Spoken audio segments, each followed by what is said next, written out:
So while that is drying, looks pretty good. See a little bit there, but better than a crack. So what I did was I took the original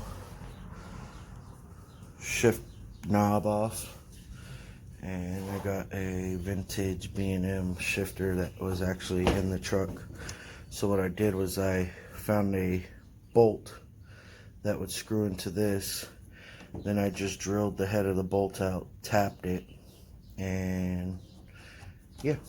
So now what I think I'm going to try to do is I'm going to take this plastic off and see if I can't build a shift tunnel cover type deal. So yep, here I have a box.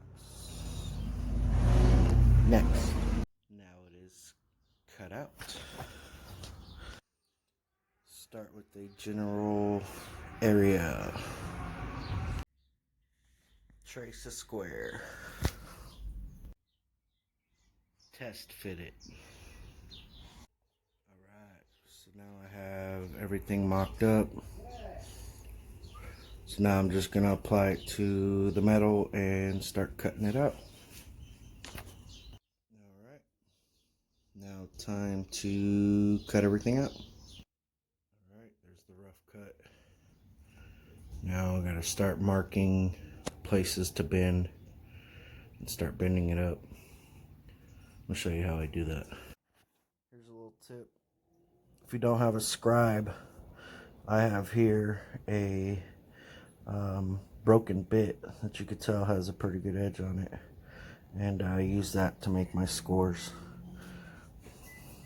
Alright, this is where we're at. So because I cut this out, this is going to be too flimsy to try to bend the whole thing. So what I'm going to do is I'm going to cut along this line and bend this separate, bend that separate, bend all the front part right here, the top piece and the side front, all in one, and then I'm going to weld the sides to the top.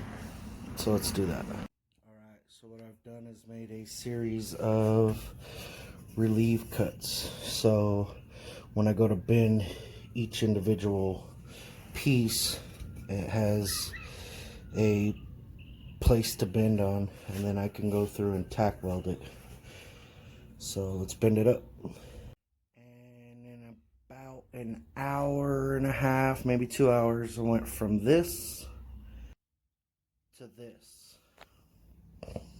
Now what I'm going to do is I'm going to tack weld the back up, because this is pretty square.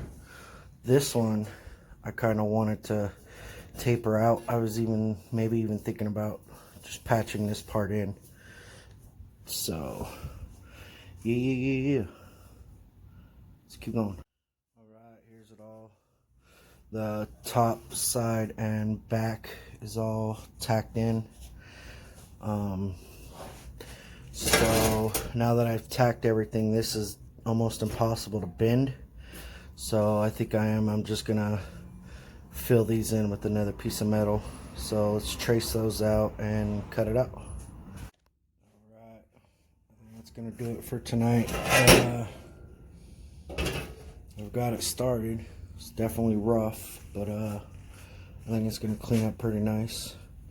I'm still gonna grind these edges down, try to get it as flat as possible, and then cut all this excess off. That'll give me my bottom so I could drill. So yeah, we will pick this back up tomorrow.